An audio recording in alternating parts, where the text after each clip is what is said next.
మేమే గొప్ప అని అంటే మాకు వాళ్ళు గొప్ప కాకున్నా సరే మేము ఒక ఇండియన్ సిటిజన్ గా కాన్స్టిట్యూషన్ కి రాజ్యాంగానికి రెస్పెక్ట్ ఇచ్చి మేము ఊరుకుంటున్నాం కదండి. ఒక పుంగి పోయి 4 అయినాయి, 4 పోయి ఇప్పుడు 6, 8 అయినాయి. అయినా సరే ఊరుకుంటున్నాం మేము. మళ్ళీ అట్లాంటప్పుడు శాఖలో దేశం ధర్మం గురించి చెప్తే తప్పేముంటదండి? అసలు ఎవరు ఆపింది కాదు.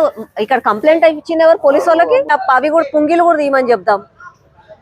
ఇప్పుడు శాఖ చేసి చూపిద్దాం, ఎవరు వస్తారో చూద్దాం సార్ అని అడిగిన. అంటే ఏం లేదు, సిఎస్ఆర్ ఫోన్ చేసిండు, ఒకసారి మాట్లాడి సిఎస్ఆర్ డైరెక్ట్ ఫోన్ కలిపి సార్ నమస్తే సార్ చెప్పండి సార్ అంటే, అయితే ఒకసారి స్టేషన్ కి రానా అన్న. ఎందుకు రావాలి సార్ అని అన్న. ఏం లేదు ఒకసారి మాట్లాడదాం, స్టేషన్ కి రాను అంటే మేము ఇక్కడ శాఖ చేయొద్దా సార్? మనకి భయం ఎందుకు? ఇగో రేపటి నుంచి ధ్వజం తీసుకురా, ఇక్కడే శాఖ చేద్దాం.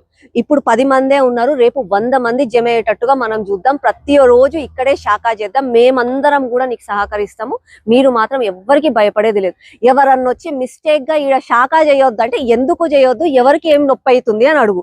ఒకవేళ ఈడ సౌండ్ వల్ల మాకు నొప్పి అవుతుంది అని అంటే పొద్దున లేసి మాకు 5 సార్లు వినిపిస్తారు కదా మేం గొప్ప అని, ఆ పుంగిలను కూడా తీసేయమండి అని చెప్పి గట్టిగా మాట్లాడదాం. కానీ ఎవ్వరికి భయపడేది లేదు.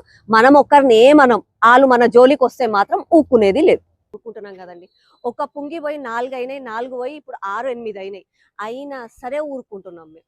మళ్ళీ అట్లాంటప్పుడు శాఖలో దేశం ధర్మం గురించి చెప్తే తప్పేముంటదండి? లేదండి, ఇక్కడే చేస్తారు. ఇక్కడ దుర్గామాతను పెడతారు, వినాయక చవితికి వినాయకుడిని నిలబెడతారు.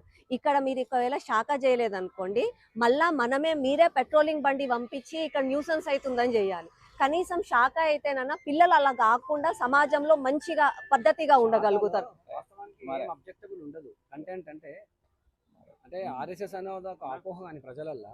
మీరు ఒకసారి శాఖకు ఒకసారి ఏం చేయండి, సివిల్లో ఒక పంపించండి. ఇంకేందండి మీకు అర్థమైపోయి చెప్పరు అంటే ఏది కూడా పుట్టాలను సమాజానికి అదే చెప్పిన.